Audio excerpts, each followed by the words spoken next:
Hi, my name is Scott Park Phillips, and I just wanted to talk a little bit about pure internal martial arts, or what defines internal martial arts. Historically, there was 100% agreement on what it meant. It meant the combination of martial skills and the Golden Elixir. We know this because in nearly every epic play, the characters fight. When you have a character that needs to be able to fight, you give them a pill that was the Golden Elixir, or you teach them the meditation technique that's the Golden Elixir. This was universal. You could ask a 10-year-old kid and they would tell you, yeah, it's the Golden Elixir that makes people great fighters. That's what internal martial arts meant, and it should mean that again when people understand what the terms are. Now, the key concept in the Golden Elixir is the idea of the immortal egg. The body is Jing, Qi is just out beyond that, and Shen is like your spatial imagination out beyond that. People say, Scott, why the esoteric language? That turns people off. It's confusing. A lot of people try to learn about like Tai Chi or martial arts by studying acupuncture, and it turns out the language doesn't line up, even though they're using similar words. I'm going to explain why I think it is useful to use some esoteric language. The terms Jing, Qi, and Shen, for instance. So the problem is that the terms Jing, Qi, and Shen don't line up with the term body and mind. They separate reality in a different way. Body and mind refers to something real. Jing, Qi, and Shen refers to something real also, but it's not a perfect overlap. In fact, it's not even that close. There's Shen in body, there's Jing in mind, Qi is in both. The overlap is just not clear.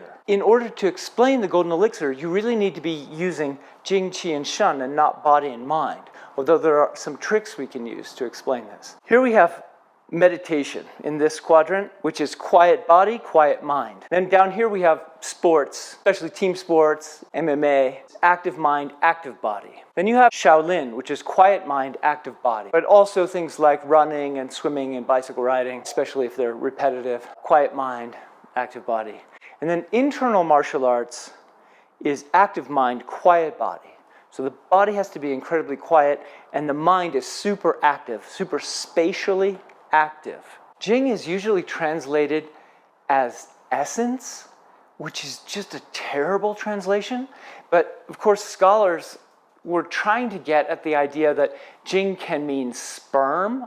It just doesn't mean that in martial arts. It just doesn't. Essence sort of covers it, but it doesn't. It's the wrong word. They also have this concept of when Jing and Qi separate, they're calling it coagulating because the Jing becomes more pure. That just sounds like sperm. It's becoming more pure, more dense. It's vacant of intent. It's empty of intent. It doesn't mean coagulating. That's so ridiculous. Jing, almost like your DNA. It's the stuff that makes scabs. It's like the memory of your form. It has a bunch of different meanings.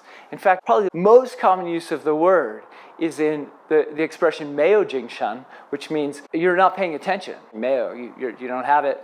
And Jing Shen, which is you don't have the relationship between Jing and Shen. Jing, in that sense, is your physical body, and Shen is your imagination, because you're imagining that you're in the Bahamas with that beautiful woman. Your Shen, your spatial imagination, isn't linking up with your body right now. You're not paying attention. Your imagination isn't even in the room.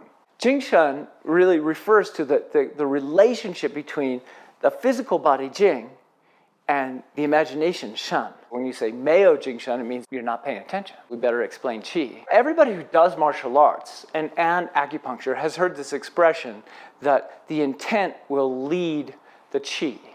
Now, this use of intent is not standard English. It's almost referring to some kind of focused parameters, a kind of focusing of the mind onto a technique or a movement pattern. It's an assumption about how the mind organizes the body, is what intent really means. If you're using it in that way, what you're saying is that the intent leads the Qi anywhere, it can lead anywhere, but it leads it into the body in order to do a task. Then Jing and Qi are mixed, like water, like in mud, like sediment and water. In the Golden Elixir, you practice stillness, and the Jing and Qi separate. That is, the water and the sediment separate, but they're still touching.